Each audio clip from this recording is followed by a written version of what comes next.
સુરત શહેરમાં કસ્ટોડિયલ ડેથની ઘટના સામે આવતા પોલીસ બેડામાં ચકચાર મચી ગઈ છે. વાહન ચોરીના ગુનામાં તપાસ માટે લાવવામાં આવેલા 65 વર્ષીય આધેડે પોલીસ સ્ટેશનમાં એસિડ ગટગટાવીને આત્મહત્યાનો પ્રયાસ કર્યો હતો. પોલીસે તાત્કાલિક આરોપીને સારવાર અર્થે હોસ્પિટલ ખસેડ્યો હતો, જ્યાં સારવાર દરમિયાન તેનું મોત નીપજ્યું છે. ઘટનાને પગલે સચિન પોલીસ મથકમાં ઉચ્ચ અધિકારીઓ દોડી ગયા હતા.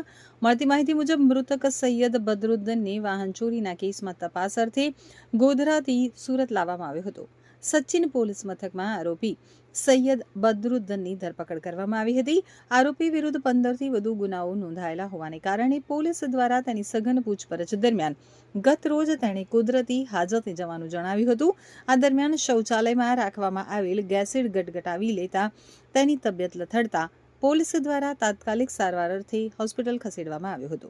અલબત્ત સારવાર દરમિયાન તેનું મોત નીપજતા ભારે ચકચાર મચી જવા પામી છે. સચિન પોલીસ મથકમાં કસ્ટોડિયલ ડેથ અંગેની જાણ થતાં પોલીસ અધિકારીઓ પણ ઘટનાસ્થળે દોડી આવ્યા હતા. તારીખ 11/2/2026ના રોજ સચિન પોલીસ સ્ટેશનમાં એક 4 વ્હીલ વાહન ચોરી બાબતે એક અનડિટેક ગુનો દાખલ થયેલો હતો. આ ગુનાની તપાસ ચાલુ હતી અને તપાસ દરમિયાન કેટલાક પુરાવા એકત્રિત કરવામાં આવેલા હતા અને અમુક ચોક્કસ બાતમી મળેલી હતી.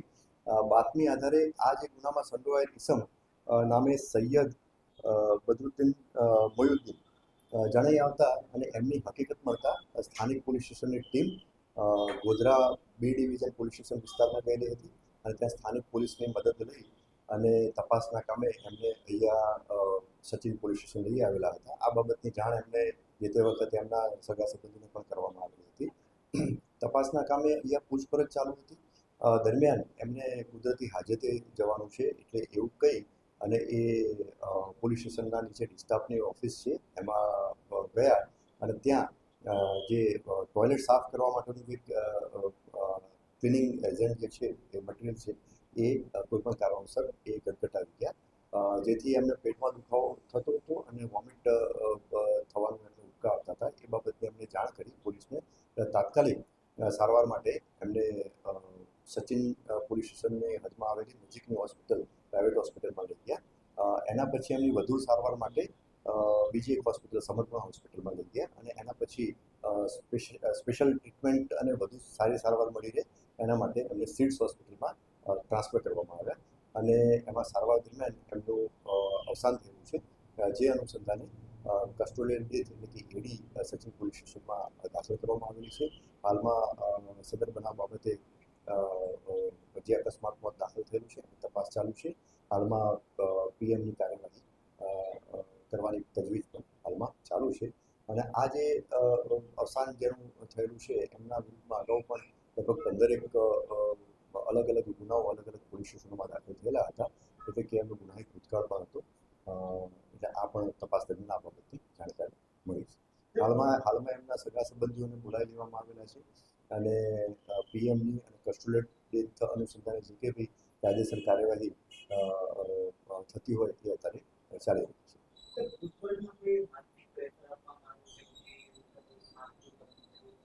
ના, સચિન સ્થાનિક પોલીસ સ્ટેશન તરફથી પૂછપરછ ચાલુ હતી. પૂછપરછ દરમિયાન કોઈ પણ મારઝૂડ કરવામાં આવેલી નથી અને કોઈ પણ એવું માનસિક પ્રેશર કરવામાં પણ આવેલું નથી. અને બીજું આપણે જણાવું કે આ જે અવસાન જેમનું થયેલું છે સૈયદ બદરુદ્દીન મોયુદ્દીન, એમની ઉંમર 65 વર્ષની છે અને એમની બાયપાસ સર્જરી પણ કરવામાં આવેલી હતી એવું પ્રાથમિક જાણકારી પણ મળેલી છે. એટલે પોલીસે બિલકુલ હાર્શ થયેલી નથી, ફક્ત પૂછપરછ કરેલી હતી. પરંતુ આ જે સૈયદ બદરુદ્દીન જે છે એ અલગથી રહેતા હતા અને કોઈ પણ એમને કારણોસર આ રીતના એમને બાથરૂમમાં જઈ અને જે બાથરૂમમાં રાખેલું હતું એસિડ કે ફિનાઇલ એ ગટગટાવી